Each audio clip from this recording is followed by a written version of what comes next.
part of South Philly. Let's go see what the people have got to say. I'm ready to roll, baby.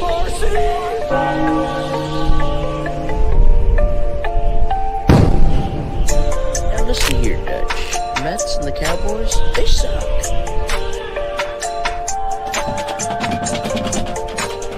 1, 2, 3, go Birds! Go Birds!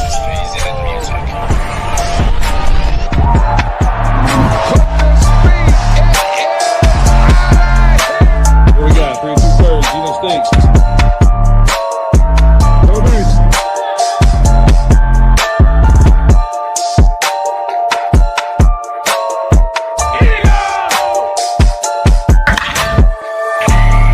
Oh my gosh, Chad.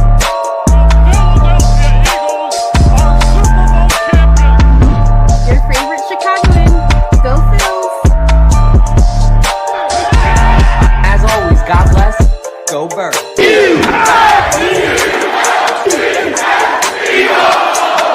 Get your water ice and soft pretzels ready because you are now tuned into a 302BIRDS podcast experience. Proudly presented by TickPick, Nick's Pizza, El Diablo Burritos, and Klondike Kate's on the heart of Main Street. Let's take it to the show. What is going on, everybody? Welcome. Happy Wednesday night to another episode of 302BIRDS podcast. KJ and Dalt on the mics for you guys respectively. Jack will be joining us soon. It's that time of the year. He's got a fantasy football draft, understandable.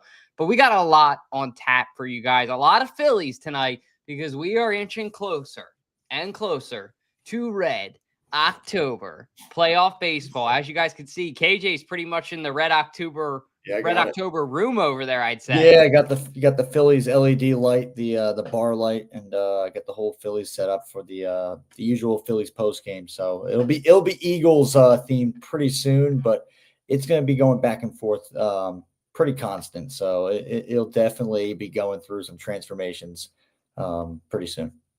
Hey, I get it. I totally understand. But let's go ahead and kick it to some Phillies because it's an exciting time to be a Phillies fan. Well, actually, I'm getting ahead of myself there.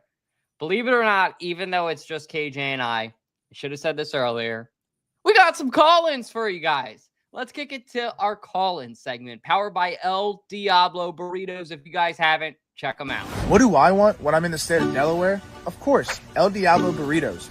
Customer service always is serving your food with a smile on their face, asking how your day is, but their food is phenomenal as well. Their burritos are out of this world, one of the best burritos in town. Their queso is phenomenal. Their burrito bowls are amazing as well.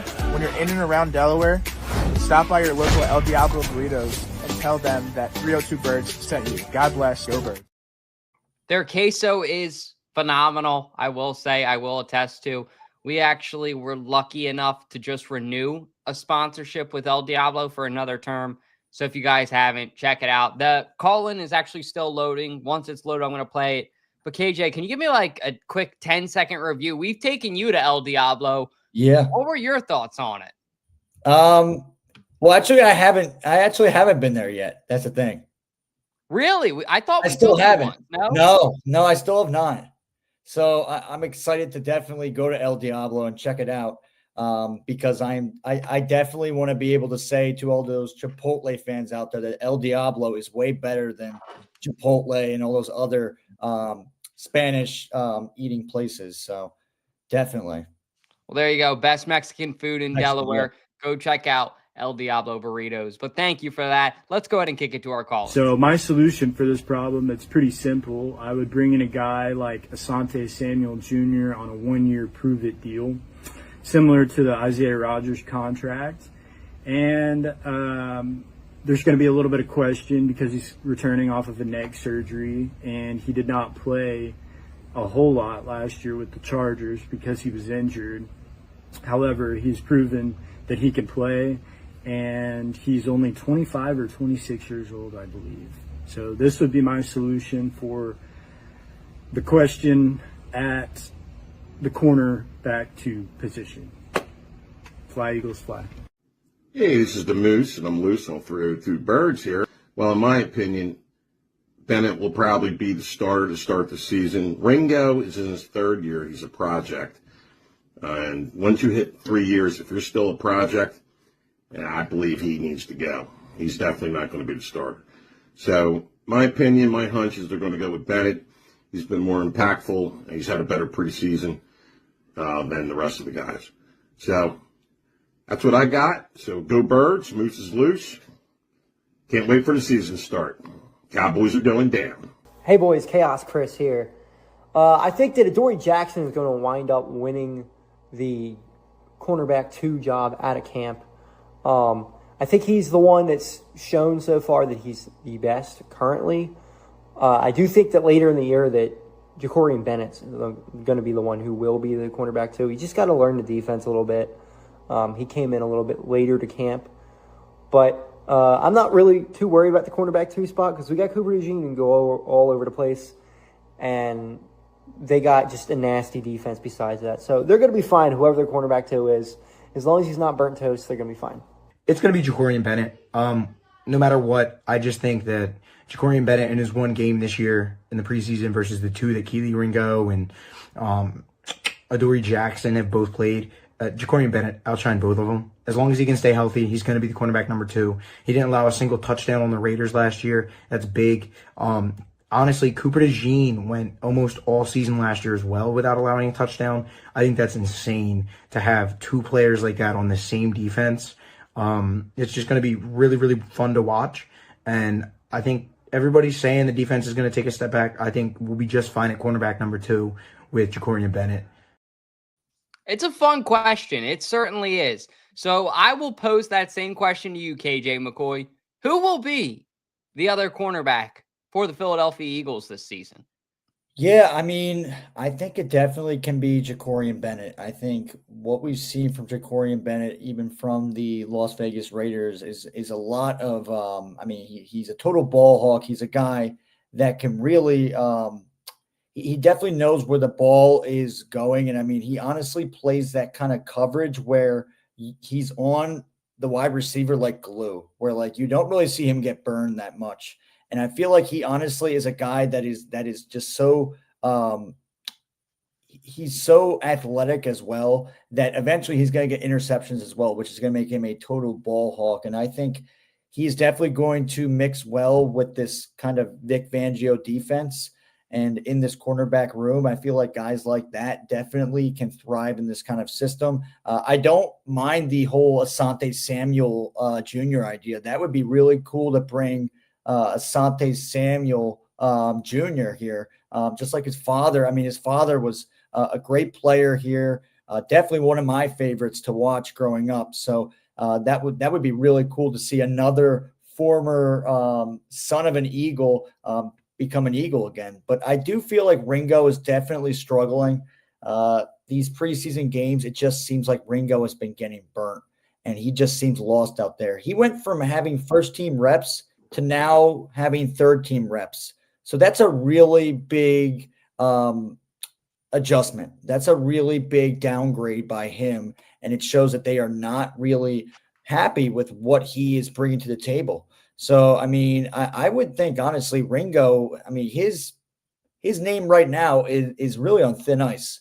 And it really sucks because I like Ringo as a person. I like him as a player as well. And I did before, but right now in the offseason, he's not looking like himself, and that's going to hurt you. It definitely is going to hurt him. And I do think that Jacorian Bennett is probably the better corner out here, but I also do feel like Adoree Jackson can be that guy as well. So I think either Adoree Jackson or Jacorian Bennett are going to be the cornerback 2. I think those guys are the most experienced out of Kelee Ringo and is it Mac Williams? Mac Williams, yep. Yeah, Mac Williams. Okay.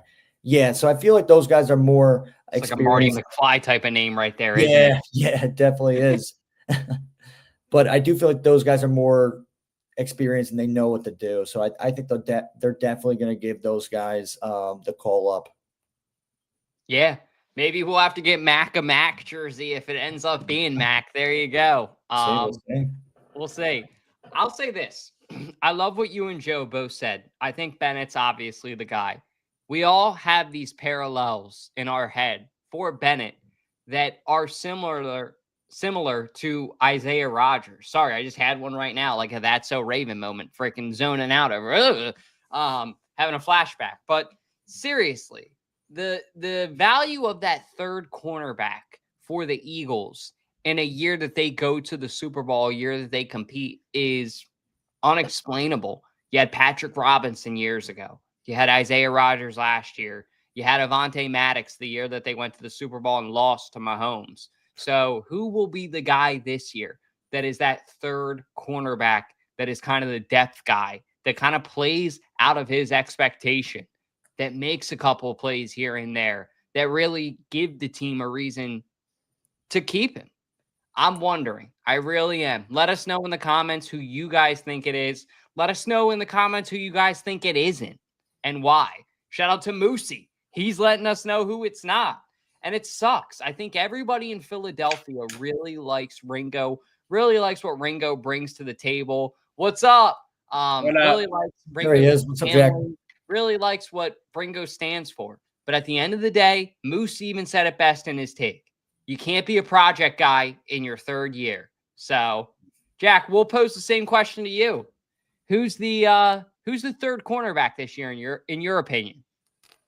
I mean, Ringo in preseason has not really done much. The first game, he got burnt pretty quickly and pretty easily. I would like to see Jacorian Bennett. I think he did a great job at Las Vegas Raiders. I think we got to work him into the defense and get him some playing time. I think we'll see more and more of him playing, there's 2 more weeks left in preseason before, or is there 1 more week? One more, just the Jets, but I think they get like a bye week, so they only play 3 games. Yeah, so I think we'll see Bennett there. I think he's going to show up when we need him the most, and I'm looking forward to see what he can do for the Eagles. Yeah. Yeah, it's going to be a ton of fun to see. And like I said, it's always fun seeing who for the Eagles plays out of their expectation. Someone and something, really. I mean, a guy, his name begins with an N, and he makes pizza, always exceeds my expectations in Nick's Pizza. So I want to give Nick's Pizza a huge shout out. If you guys haven't been there, go check them out in Wilmington, Delaware. The best place to get your Detroit style or any style pizza. Sandwiches, pasta, everything. He does it, and he does it exceptionally well. Let's go ahead and kick it to Ballpark Tommy, talk some Phillies, powered by Nick's Pizza. Time for Phillies talk with Ballpark Tommy. Finger stitch. All right, so Phillies take down the Seattle Marinara Sticks. Sorry, Luke. Series, and you guys say it with me on 3. 1, 2, 3. Sweet. There it is. I didn't know if you guys knew what I was going to say. I was kind of worried what we might say there. But in all seriousness, all jokes aside, Phillies get their 7th sweep of the season, and this team is red hot. I've heard about how the marinara sauce was hot. Well, guess what, Luke? No pun intended, buddy. It was lukewarm marinara sauce this whole series. Your team didn't show up. Phillies put them to shame. And I'm really proud of the way that this team offensively played this series.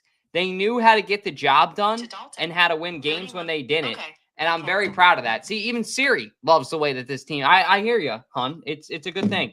But in all seriousness, I really do think that the Phillies are finding their groove at the right time. The Phillies understand that they are a win now team, and they didn't just win this series. They beat the shit out of you, Luke. Sorry. Not sorry. Yeah, they definitely have been playing really good baseball right now, and it's been really fun to watch. I mean, this Seattle series was definitely one where you had it on the calendar marked up. You had this date, this whole series start in general. Like, this was a really big series, and they didn't just win the series. They swept the Mariners, and they sent them back to the West Coast. That's what they really did, and that was definitely really impressive. And I mean, just the way they've been able to hit, like the first night they had against the Mariners, I think they had, if I'm not mistaken, like 24 hits, which is pretty crazy in one night.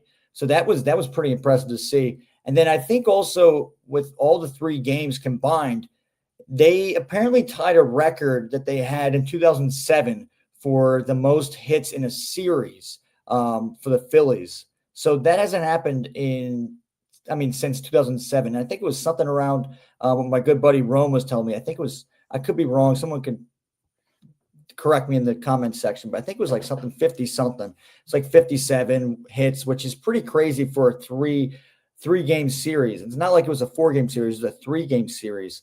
So, I mean, usually even if it's a 4-game series, we don't get that much. So, I mean, that was definitely really great to see that. And obviously, I mean, the elephant in the room with not having Wheeler, which we'll get into in a little bit, seeing these other pitchers really just step up for this team was really crucial, I feel like, for these last 3 games for the Phils. So it was definitely a great sweep, and we look forward to taking on the Nationals back at home on Friday night. Yeah, I mean, it's great to get a sweep. It was belt to ass pretty much all 3 games.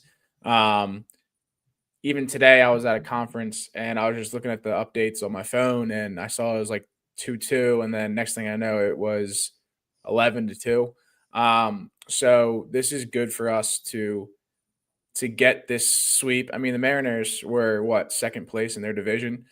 They were not a bad team at all. Like they weren't like the typical Mariners who were, back 5 years ago who sucked every year.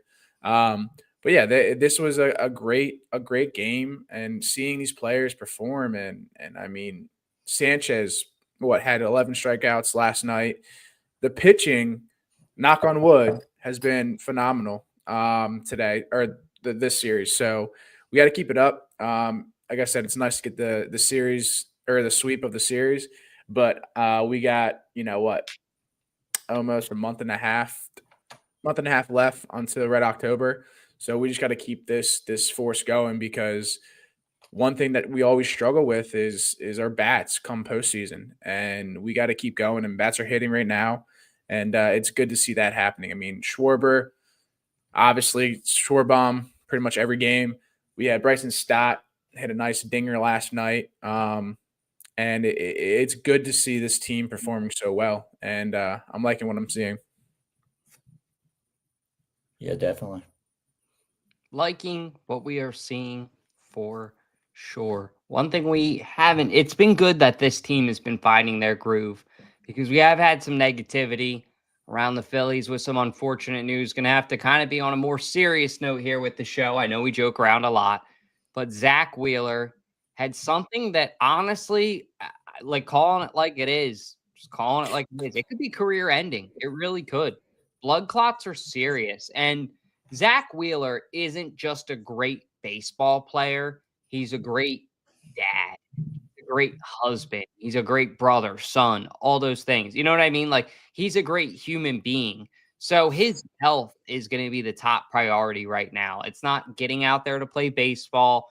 It's not figuring out what he can do to put the Phillies in the best chance to win a World Series. It's literally making sure that he is good and he is healthy.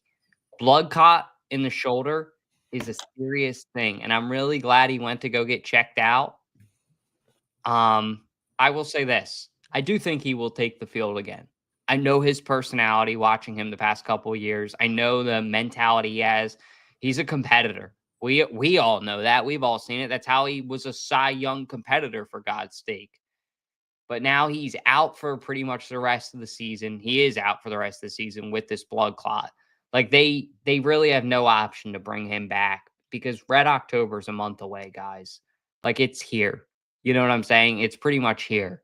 And something like this isn't just healed in 30 days. It's months that you have to go on blood thinners. It's months that you have to take all these other things. And I don't know. It's not just an easy one-step fix. So the first thing I want to say is, if it was Zack Wheeler's last game with the Phillies in last year, wow, like, that's all just that's all sinking into us as Phillies fans right now, right? Like my first thought is I'm really thankful I got to see his 1,000th career strikeout in person. Shout out to Jeff, Alyssa's dad, my favorite Cincinnati Reds and Dolphins fan. But we were at that game together and we got to see that. And that was really, really cool.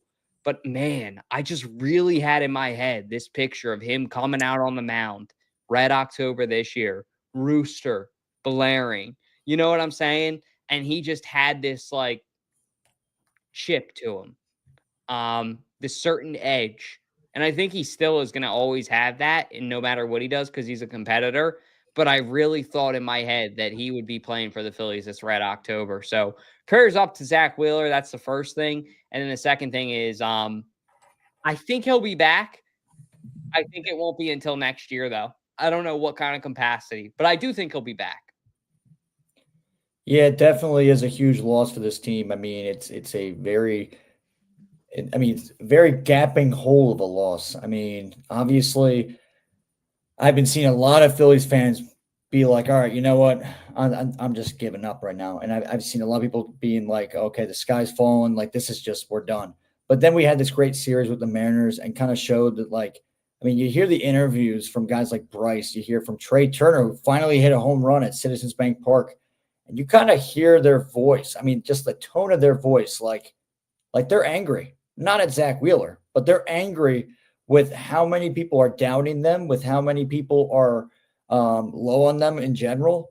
And they want to just go prove people wrong. I definitely think they want to do that. And I mean, the thing is, I mean, you lose an ace like Zack Wheeler. It's a huge loss from the team. But I mean, also, they still have talent. It's not like we lost all of our talent.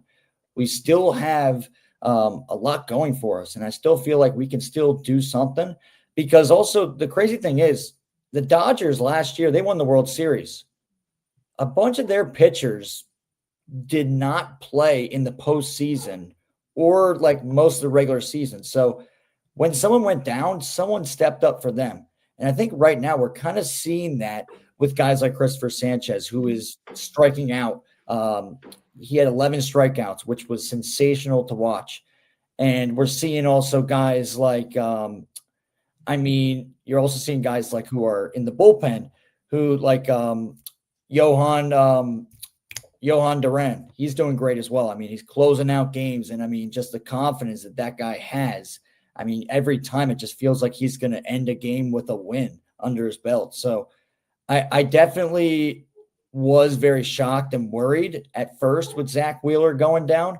But I do feel like, even though, I mean, we do have a guy like Aaron Nola out there who I do not trust in at all, I do feel like I have a weird feeling like he's actually going to be better than usual, which is kind of weird for me to say, but I do feel like he is going to have his old confidence back. And that would be really good for this team. Because also I feel like he wants to show out for his brother and Zack Wheeler. So maybe he does that. Hopefully he gets a chip on his shoulder. I feel like this team has a chip on their shoulder. You see Kyle Schwarber, he's just swinging for the fences and breaking records right now. I mean, he's going for like Ryan Howard's Phillies record for home runs in a season. So I think he already broke it, I'm pretty sure, but he's just been sensational. So I think a lot of this team is definitely kind of feeling like how when the Eagles lost Carson Wentz, like they're like, no, we can still do this. We can still do this. We have the talent around, and we're not giving up. So I think they definitely have a shot. You just never know. Once you get a ticket into the postseason, we saw it happen in 2022. They made it all the way to the World Series. Unfortunately, we lost, but you just never know. I mean, we saw it with the Washington Nationals years ago. They weren't that dominant of a team, but they got into the postseason and they went on that run and they won the World Series. So you never know, and we're just going to wait and see. But I definitely am seeing some good signs from this team, and they need to keep it up. Yeah, I mean, it sucks. You know, he had a great opportunity to win Cy Young this year. And just an injury like this, I mean, thank God everything's okay, because this is kind of a life-threatening injury. If you have a blood clot, if it doesn't get taken care of ASAP, then you pretty much can die. So we got to rally with him. I mean, it sucks, but I hope the bullpen, you know, has realized what Wheeler has done for us the past couple years. And I think, him being 35 years old, he's old for a pitcher. He has 2 years left on his contract before he retires. So it's just, we gotta keep our foot on the pedal and keep on pushing forward because, then it's the next man up. I've always had that mentality, next man up, because this is where the pitching bullpen or the bullpen really matters. Getting closer and closer to postseason. So that's all I got to say. Yeah, you're not wrong. And I'll let you take this one next. Kyle Schwarber, man, on fire, hit his 7th home run today for the Phillies. How much is it important to bring this guy back on the team? And that price just keeps going up and up, right? Yeah, I mean, if you want this guy on the team, you gotta lock him in now, because come postseason, that price tag goes up, and I'm not sure if we can afford to pay it. He deserves all the money. I mean, he should get a big contract, but I mean, it's just I think he's 32 or 33, and just seeing him chase Cal Raleigh this year, I think if he's at 47 or 47. 47. He's 47 now. He's like 3 or 4 behind Cal Raleigh, leading in the home run battle. And I think this kind of, this has always been our bread and butter. We rely heavily on Kyle Schwarber to hit dingers. We also rely on Bryce Harper to hit home runs. So yeah, I mean, you're right, Havens. I mean, I think this is definitely a conversation to have for MVP. I think he deserves it for all of the radio stations I listen to, for all of the podcasts I listen to. They're saying that Kyle Schwarber is definitely deserving of the MVP this year. And I think him setting this milestone right now is massive. So definitely think we got to get this guy back for, maybe a couple more years and rely heavily on him, because it seems to me, no matter what, he's the most reliable bat for the Philadelphia Phillies. And I mean, it should be Bryce Harper. He is the captain. He is one of the best MLB players around. But I think Schwarber has stepped into that role right now, leading this team to victory. And I just think we got to keep on, really think about getting this guy back to Philadelphia. But yeah, I think he's definitely deserving of another contract, a big contract. Yeah, I really hope they can actually give him that contract. I mean, the way that they are making him wait, and I mean, the more time they take off from not offering him a contract, it's going to put them in more of a pickle, I feel like, because you're already paying Trey Turner crazy amount of money. You're already paying Bryce Harper as well. So you're paying a lot of guys right now. So I feel like for the Phillies, they definitely do have a decision. And it does seem like Dombrowski does want Schwarber to be back here. I think he realizes how important Schwarber is to this franchise. But it's going to be really tough because there's a lot of teams out there who have a lot of money. And even though Schwarber seems like he wants to stay here, I think it's going to be really hard to see him be a Philadelphia Philly, because it just seems like right now they just keep on waiting and waiting. And I don't know if that's really a good look, especially if Schwarber is going to be like, you know what? Well, am I going to take a pay cut for this team? Well, probably not, because they never gave me an offer in the regular season. So why am I going to take a pay cut for a team that didn't really give me a shot and an opportunity when I'm literally beating a home run record at the moment, and I'm going crazy. So that's where I see him going to a team, unfortunately, like a team who has a lot of money, like the Yankees, like the Dodgers. I'm not saying I want him to go there, but it's looking like, I mean, the records that he keeps on breaking, and the more time that the Phillies are taking to make a decision to re-sign him or to any bit offer him something, it's just hurting the team, which really sucks. But I think definitely, though, I mean, this season is really make it or break it with Kyle Schwarber, because if you don't really make in the postseason with Kyle Schwarber and he leaves, I mean, it's going to be sad. It definitely is going to be sad, and that void is going to be really hard to replace.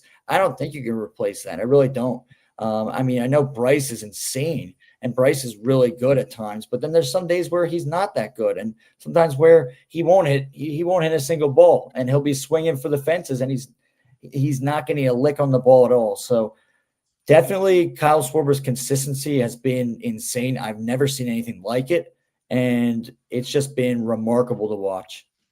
Yeah, I mean, this kind of reminds me of the Zach Bond deal for the Eagles. I mean, you gotta strike while the iron's hot. I mean, like I said, the price tag's gonna keep going up, and we would be stupid not to re-sign him because that was a big thing that we talked about at postseason after the Eagles won the Super Bowl was keep Zach Bond. So this is kind of that same kind of thing. So I mean, keep Kyle Schwarber. So that's all I got to say. Yeah. What do you think of this? Well, there we go. There's the Eagles didn't re-sign Zach Bond during the season due to the perceived unfairness for players who didn't receive mid-season extensions. Well, there's Joe Donahue. Joe Donahue. Did not know that. There we go. I don't know what that means. So, Joe, honestly, that I'm a little bit confused. You might have to explain that to us. Like, we are not in Howie Roseman's realm. We are like in like the chef's realm of the link where like they're like letting us make peanut butter and jelly sandwiches if we get lucky. So you understand that a little bit better than us. If you could like explain that to us of what you mean, because that actually is a really Joey seems to understand it too, because Havens is backing you up. He's right there. But let us know what you mean with that. But I want to say this about Schwarber. Schwarber to me is like, I know you guys get pissed at me when I compare us to other podcasts or other networks, and I love that you do because you guys are right. That's how I am when you guys compare Kyle Schwarber to other people. He's incomparable. He's his own he is a freak of nature unicorn. Mm-hmm. There's never been any Philadelphia Philly. There's never going to be any other Philadelphia Philly quite like Kyle Schwarber. So if the Philadelphia Phillies don't get this done, I'm going to be really upset. I'm going to revolt. I'm going to probably get pissed. Love Moose's comment there, by the way. Can you put that back up for me? Too. He said, yeah.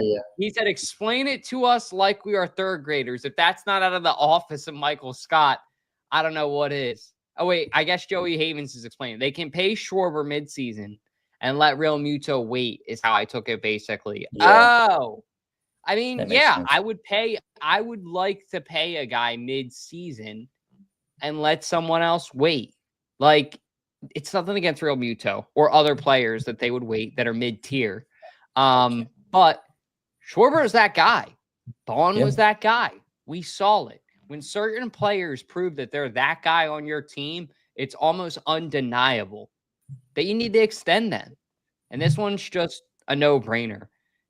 Quote from Howie, once you start doing that, it's almost like, are you picking favorites? And the other guy starts saying, what about me? And they start playing for themselves as opposed to the team. Very true. This is a good point, too. But this is actually something I thought about as well. That's him clarifying what he meant. That's him. That's Joe clarifying what he meant by that originally. And this makes sense, too. Moose is not going to be happy. That's not a third-grade explanation. Yeah. Yeah. When I think about it, I think about, and I don't know if you guys are in the same boat. Remember how we had Devin White here last year, and then Vic Fangio and Nick Sirianni weeded out that for themselves? It's Howie and it's those guys. So Howie does like the front end analysis, and he's pretty good. He's got a pretty good judge of character. Look at the way that he's nailed these draft picks. I'll say it right now. I did not think that the Eagles should have drafted Jalen Carter because of some of the character concerns. It scared me a little bit. And boy, was I wrong. That's what Howie Roseman's job is to do.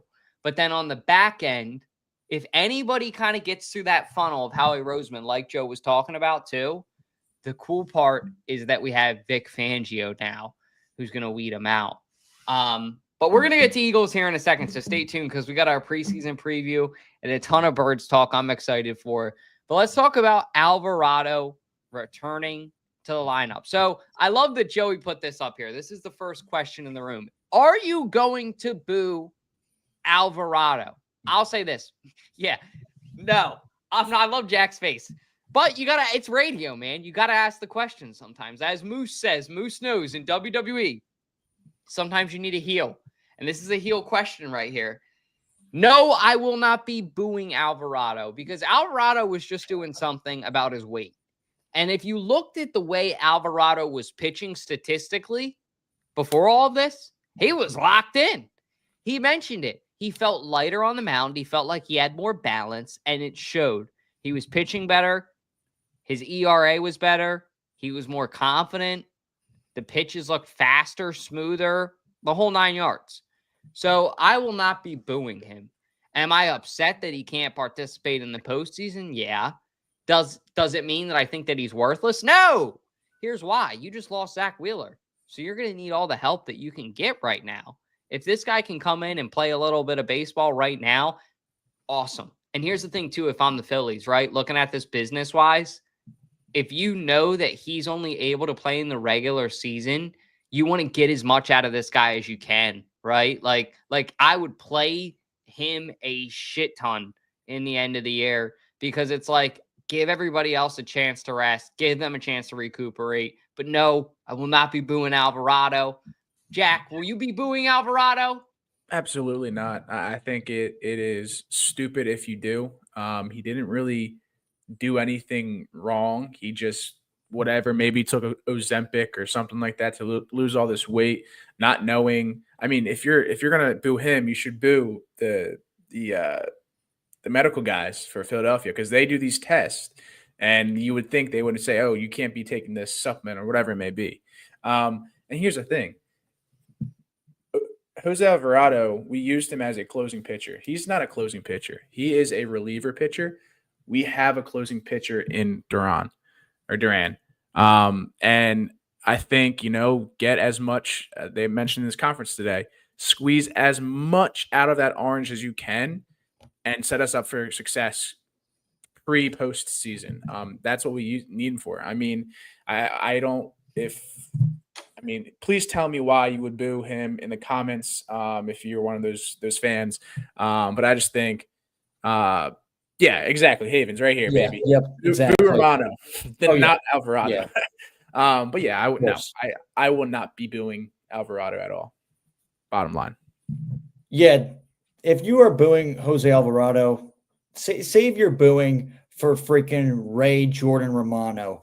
I mean, that's the guy you need to boo. That's the guy who has given up games that we could have won this season in the bullpen. The bullpen, I mean, really those guys have been pretty decent, but Jordan Romano has been the one outlier out of all these guys that has just been screwing the pooch.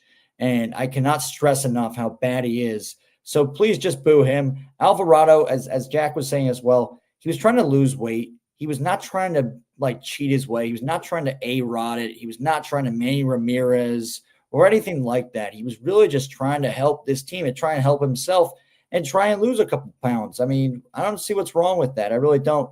Unfortunately, though, the doctors just prescribed him to the wrong thing. It got him in trouble, which really sucks. And it's just really unfortunate. So it's good that he's back because it did seem really I mean, the bullpen did seem pretty empty without him, and now it does feel like it's a little bit more full. And I mean, it definitely was so much more full when we got Duran for sure. So I think definitely save your booing for Jordan Romano whenever you see him. Honestly, I don't condone in throwing objects, but please, if you can throw eggs at Jordan Romano. Please do. Throw some eggs at him. Throw some eggs at his house. I'm just kidding. Half kidding, right? Yeah, half. I might throw some eggs at his house, but no, I'm kidding. Maybe. I get it. I would probably want to throw some eggs at his house too, because shout out to Frosty in Philly, right? I was wondering about where I saw it, and Frosty was the one who made the video. He captioned it so damn well, and it was something along the lines of that Jordan Romano, I'm about to blow the game strut of when he walks out there. And I'm like, that is the perfect description of it, because there are just certain athletes in Philly that have a certain posture or have a certain walk about them that when they get out there, you just know, okay, we are so screwed. Like it hasn't even started yet and we're screwed. So he definitely has that posture to him. We'll see where it goes. But Ramon, no, I love to say it. It's just fun. It's a fun joke to do. But let's go ahead and move along into the birdies. Let's go ahead and talk some Eagles football. We are in preseason week 3 now. Eagles are at the Jets this Friday, 7:30. We will have post-game coverage. Me and Jack and KJ, if he wants to be there, or anybody else can call into the show. We're going to have a live call-in line. Actually, I'll go ahead and show that. Oh, I deleted it. Never mind. I got to add it actually in here. So I'll get that phone number for you guys so you guys can save it in your phone. And then on the post games, you guys will be able to call that number and call into the show. But we got a good matchup this week. I'm very excited to see how the Eagles defense plays against. It's going to be a big test for Justin Fields where he's at in his career. The Jets are really trying to see what they have in him before the regular season starts. So I think for the Eagles, this young defense, it's either going to be a blowout and the Jets are going to kick the shit out of us, or it's going to be a close game, in my opinion. Because I do think that Jalen Hurts will go out there for probably a drive. I would guesstimate maybe 2 drives, knowing the Eagles, just old traditional, not too traditional, but they'll want him to get a little bit of reps. He'll want to get some reps himself. But after that, it would be smart and wise for the Eagles to sit him. I don't think McKee will probably play. I would kind of be shocked if McKee played. I think a priority is keeping McKee healthy along with Hurts. But Hurts hasn't played at all. McKee basically played that whole half and showed you what he had. After that, I really think that they're going to just let McCord take over. And they're going to let McCord develop. And I'm okay with that. Now, for defense, there is going to be a battle and a half going on for that other safety spot and the cornerback 3 spot. So really keep your eye on the secondary in this game, guys. This is going to be a very entertaining game to watch. That's why our question of the week was about the secondary. I wanted to see what people said. Jacorian Bennett, I think, is going to get a ton of reps this game. I think he's going to get a lot more because the Eagles are just going to want to see what they have defensively. They were very much a defensive identity team last year, even though the offense was so insane. Saquon Barkley rushed for over 2,000 yards, but that defense was one of the best defenses we have ever had. A defense to go down in Philadelphia Eagles history. It was freaking historic. It really was. So I enjoyed watching it, and I think that the Eagles will show out this week. But Jack, let me go ahead and ask you a question. So we got this awesome new sponsor we're working with called Balboa Steaks. If you guys haven't, go check out Balboa Steaks on Main Street. It is me and Jack's favorite cheesesteak in Delaware, hands down. They do the best job of blending Cooper Sharp, the meat, the roll. It's amazing. So go check out Balboa Steaks. But we got our knockout takes presented by the Knockout Punch by Balboa Steaks. So let me know, in your guys' opinion, what's your knockout takes this week? We'll start with Jack. What are you watching this week? I'm going to watch my guy Ty, the Vanilla Gorilla. I think I want to see him, get some first-team reps in the regular season. I think he will. I would love to see him get more active. I mean, who knows? I mean, he may be battling with Jordan Davis, because how Jordan Davis has, been slow, hasn't really planned out what we wanted to be when we drafted him. So yeah, I think the Vanilla Gorilla is going to be a key person to watch. I think we'll see. We got to see Makuba play a lot more. He had a pick 6 and a fumble recovery last week, and I think he's going to shine the brightest. I mean, another one that I want to see. I want to see Jeremiah Trotter Jr. Get some more and more reps, because I really do want to see him kind of in that tandem with Zach Bond this season.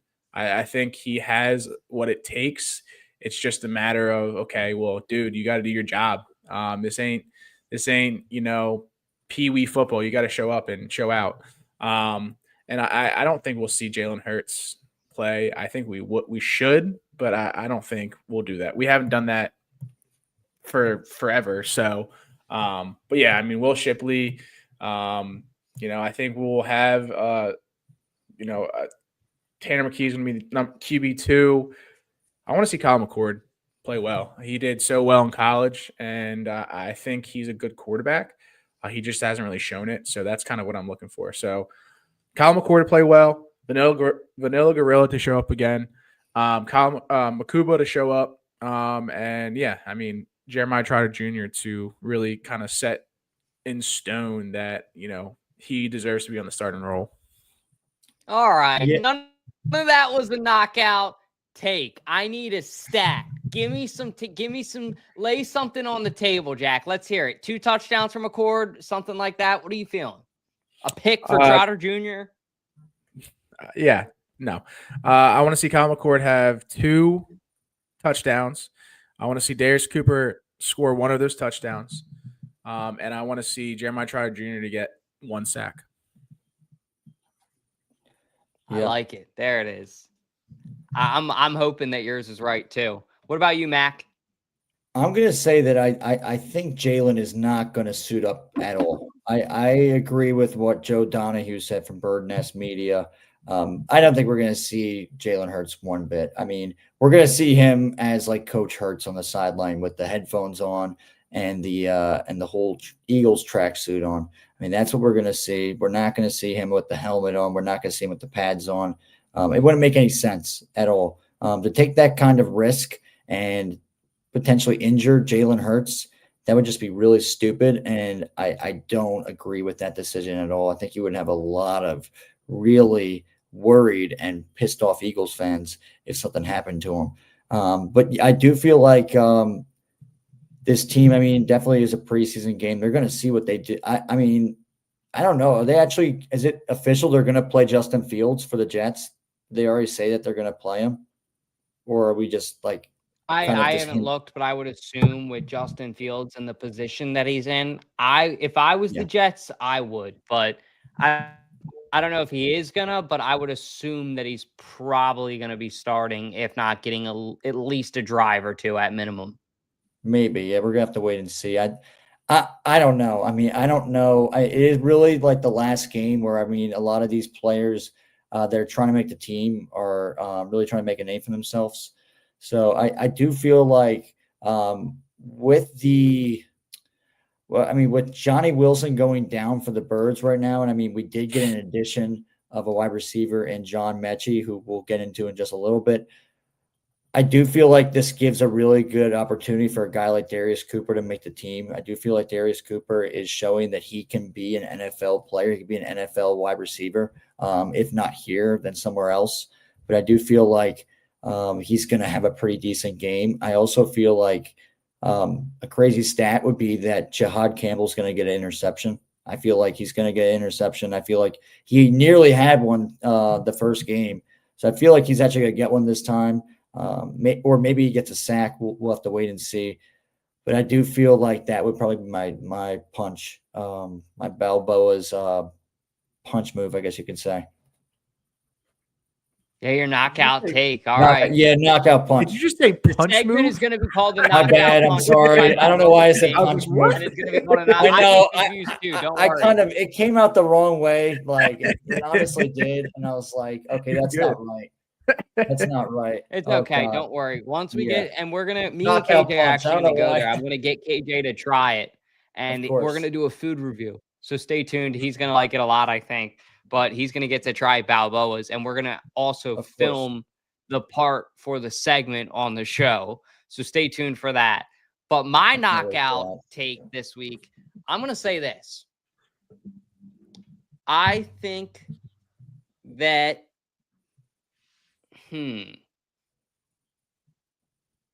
I'm going to say, I think that Jacorian Bennett has a pick. I like it. I wanted to think about it for a second, but I think that he has a pick. I don't think he has a crazy game because I don't think that the Eagles play him a bunch.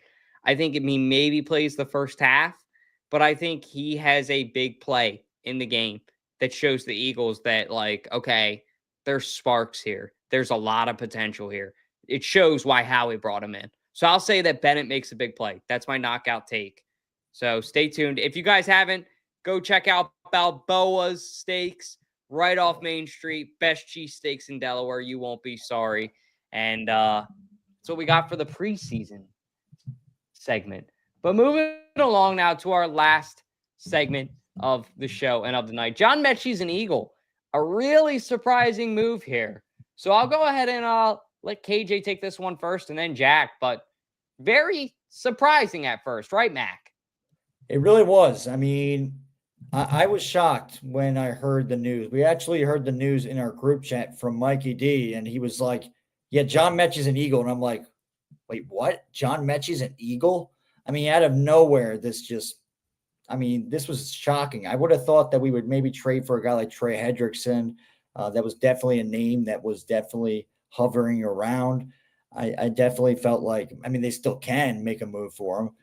But this was definitely shocking. I mean, because the wide receiving core that we already have was already pretty good. And to get a guy like John Mechie definitely does bring some upside to our wide receiving room. I mean, to think about it, I mean, you got AJ, you have Devontae, you have Jahan Dotson, you have John Mechie, you have, we don't know if he's really injured that bad or not. You have Johnny Wilson.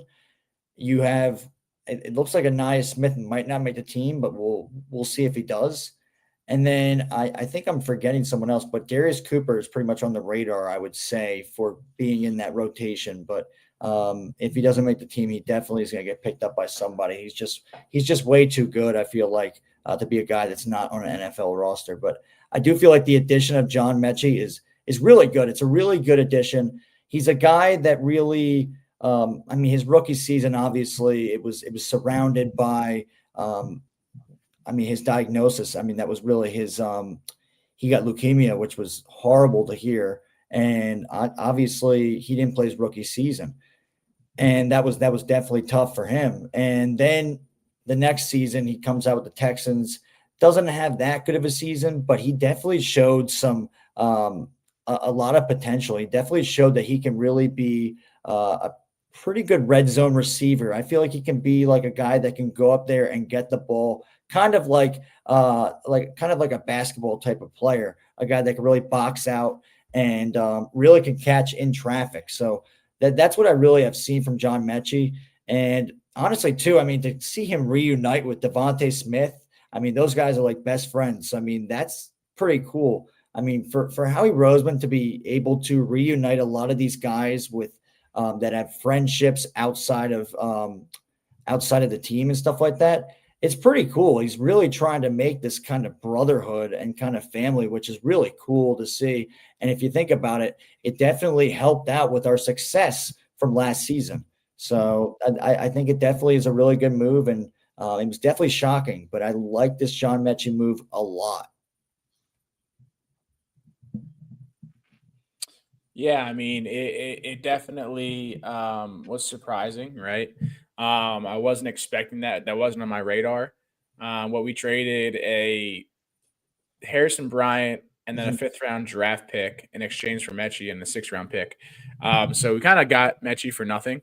And I think, what he did in college, I wish it carried over to the NFL. Unfortunately, like KJ said, he had leukemia, so he really was a high prospect. And I think it's an interesting move. I'm not sure what that means for the wide receiver room. I mean, I guess he may be working well with, Devontae Smith, but yeah, I was a little surprised. Kind of was just sitting at my desk at work, and I just saw that come across my phone. I was like, okay, that's interesting. And we don't really know if he obviously is what he used to be, because we haven't really seen him play that much in the NFL. And I think wasn't last year, was he injured too? He didn't really play a full season last year. I think he was injured. I think you're right. He was injured. Yeah. So yeah, because I think he got injured like week 5 or whatever. So we haven't really seen what he is capable of doing. I think we can spark that fire inside of him to show up.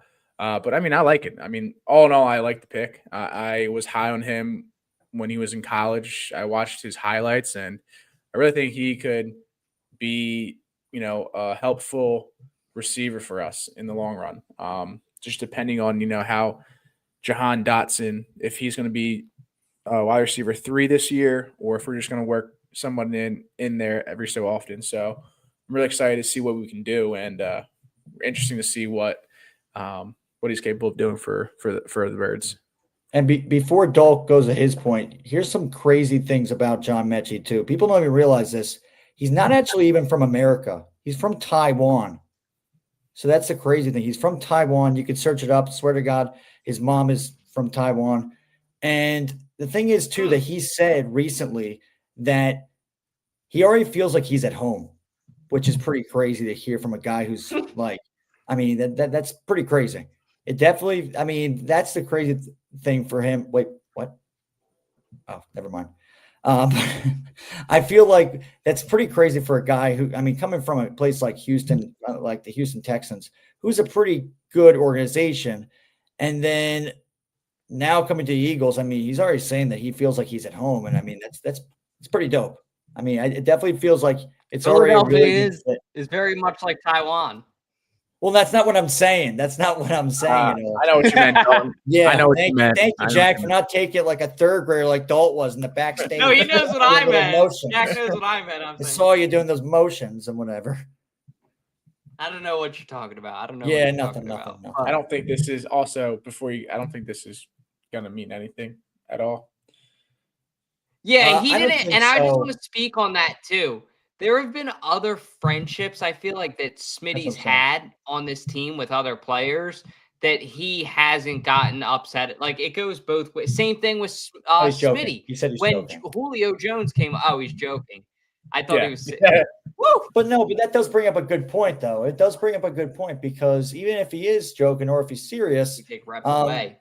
That is a good point because there is what we've seen. There's a lot of friendships, a lot of guys that have a lot of connections with each other. Either they played college together, like the whole Georgia Bulldogs with Jordan Davis, Jalen Carter, Nakobe Dean, Kaylee Ringo, and I think there might be and I think there might be a couple other guys. But yeah, I mean, definitely there's a lot of connections, and I don't feel like anyone's gonna get really jealous. But I do feel like definitely John Mechie. I mean, the thing is too, I mean, we don't know how serious the A.J. Brown injury is with the hamstring. No one knows yet. And if that's going to be a problem during the season, John Mechie will have to step up and be that kind of void. He won't be an A.J. Brown, but he's going to be a guy that's going to play in that type of role where they're going to really have to count on him and be able to perform in those one-on-one situations against other top-tier cornerbacks in the league. Yeah.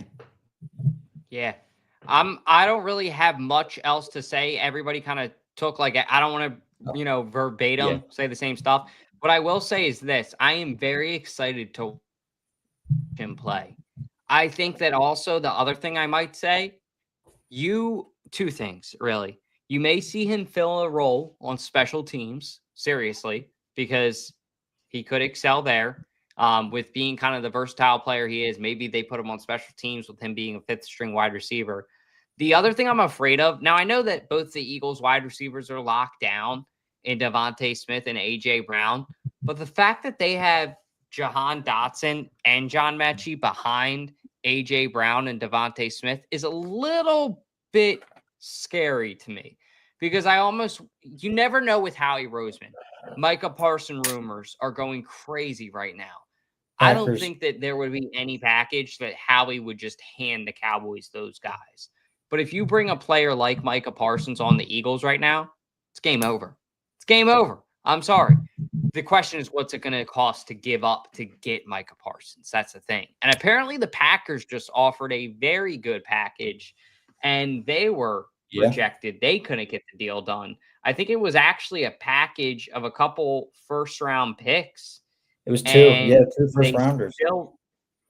Here you go. The Packers offered 2 first-rounders, a second-round pick, and a fifth-round pick. So 2 firsts and a second and still couldn't get the job done for Micah Parsons. So I wonder what really is his real asking value, because if I'm the Eagles, you got to be kicking the tires on that, man. The Eagle, and no way somebody he's said make a trade with us. There's no way. Elliot Shore Park said it on WIP, and I thought it was a really interesting take because he's not wrong on this. When you guys think about it, the Birds really haven't had an elite edge rusher in years. Hassan Reddick was very, very good, especially stats-wise. Like, he had 16 sacks that one year. He was a stud. But he wasn't like that talent going into it that Micah Parsons would be, or one of these other guys. So the point that he was making is we could see a whole new level of excelling, of production, of just badassery, really, from the position of edge. So I don't know. You got to be kicking the tires on it, but also you know that Jerry Jones isn't going to do – I don't even think he would do it if the Eagles are like, hey, we'll give you a first-round pick and we'll give you, say, Devontae Smith or something else crazy in that package. I don't even think the Cowboys would do it. It wouldn't necessarily make sense for them either if that's their asking price. So it's going to be fun to see how the rest of the preseason plays out. Yeah, definitely. And I was going to ask you guys both this before we leave. Do you think that do you think it's true that he definitely is not done with trades? Like, what do you think, Jack? You think he's actually going to go after another player like a Trey Hendrickson? Like, could he do it? I mean, yeah, he could do it, but at the same time, it's kind of week 1's next week. So I know you can still trade throughout the season, but I think it's going to be a lot of asking price for Hendrickson. I think it would be a good addition to the team. But I just think he's done. I could be wrong. I mean, I think we have a pretty good D-line. We got good pressure package right now for the defense. So I would love for him to do that, but at the same time, it would not surprise me if we make no more moves or no more trades. Right. Yeah. What do you think, Dalton? I do think another trade's going to happen. The Phillies are win now mode. The Eagles are win now mode. The end of this year, it's going to be 2026. The core of Philadelphia sports is not getting any younger. Now, it's pretty young, as is, but it's not getting any younger. Like, they are entering prime years and going to be out of prime years soon. So, as Jack said earlier in the show, when you're making an orange crush in Delaware, you want to squeeze all the juice out of that orange as much as you can. Speaking of, if you want to drink an orange crush with us, week 2, we'll be at Chesapeake Inn, pounding orange crushes, watching the Eagles take down the Chiefs. So come hang out with us. It'll be a ton of fun. But seriously, that's kind of what you want to do. So I think that applying that same principle could be for the Eagles. Sorry, I know my Wi-Fi's in and out. It's kind of spotty.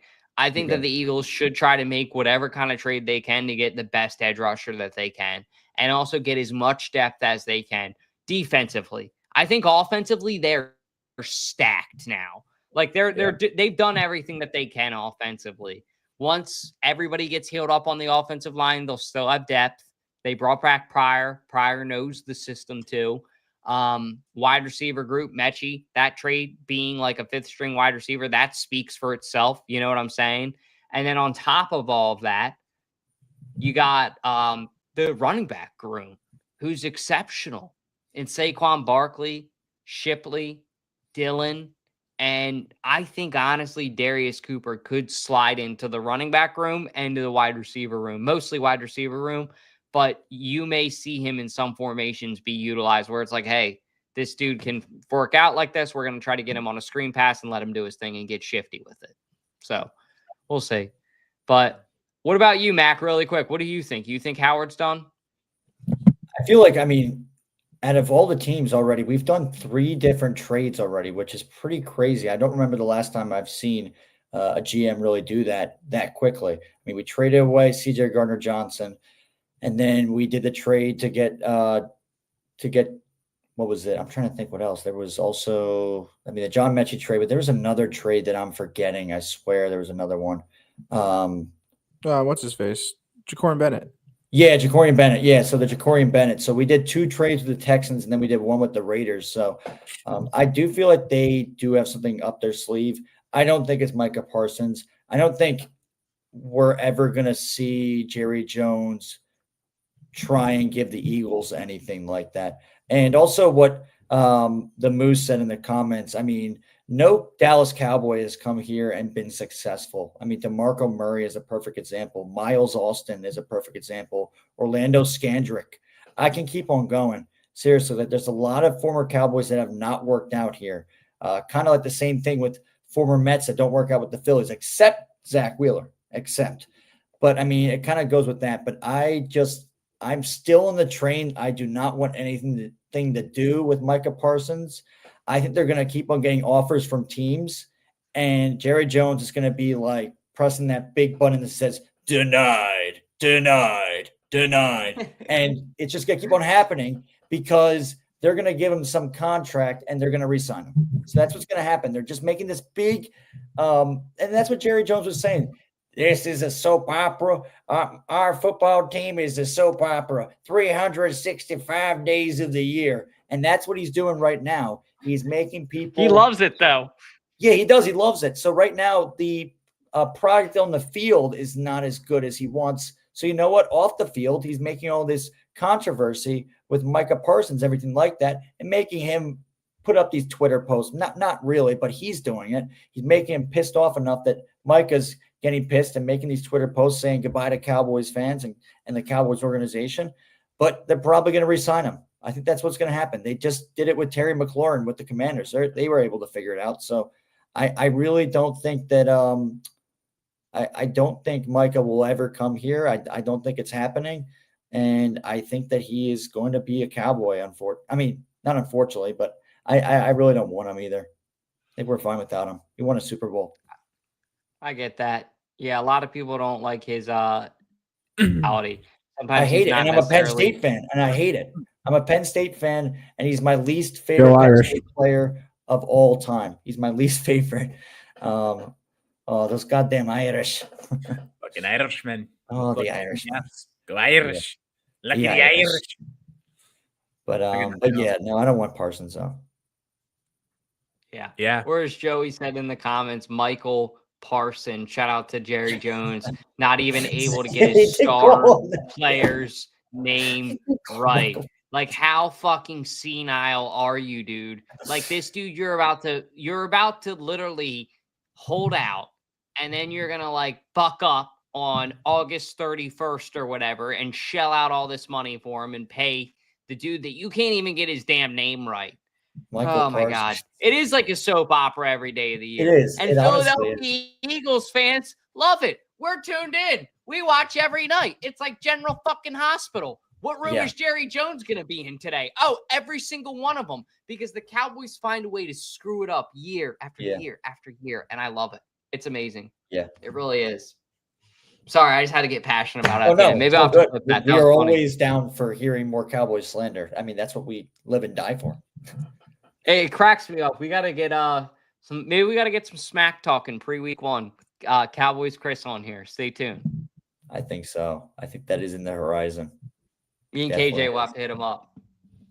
But that's all we got for you guys. I'm going to kick it to Jack to take us out of here in 1 second. I just want to give a quick shout out really quick.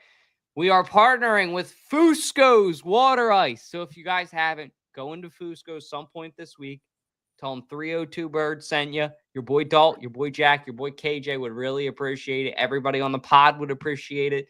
They're an awesome sponsor. And right now is some of the best time to get that water ice. If you're like me, I got a couple cases of the black cherry in the freezer for Red October. Cherry water ice, Red October. See what I did there? So it's going to be fun in Red October drinking some of that. Maybe I'll put some cherry vodka in it and make a little cherry bomb. When a Schwarbombs hits a cherry bomb, I'll have a cherry bomb. We'll see. But go check out Fusco's Water Ice if you guys haven't. It's really good there. We're really excited to be partnering with them. And Balboa Steaks, too, along with Nick's Pizza. We got a lot of awesome sponsors, so I want to make sure you guys are supporting them.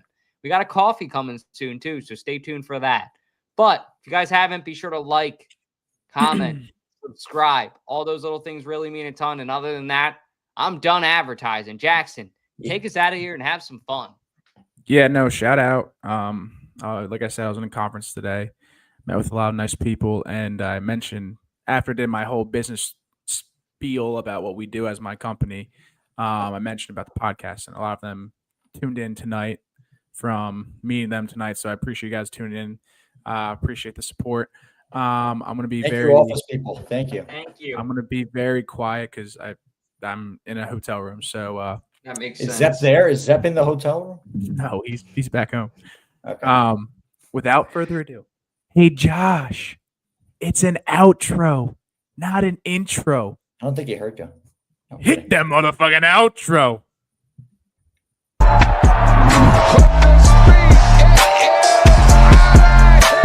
What we got? 302 birds. You know, stink.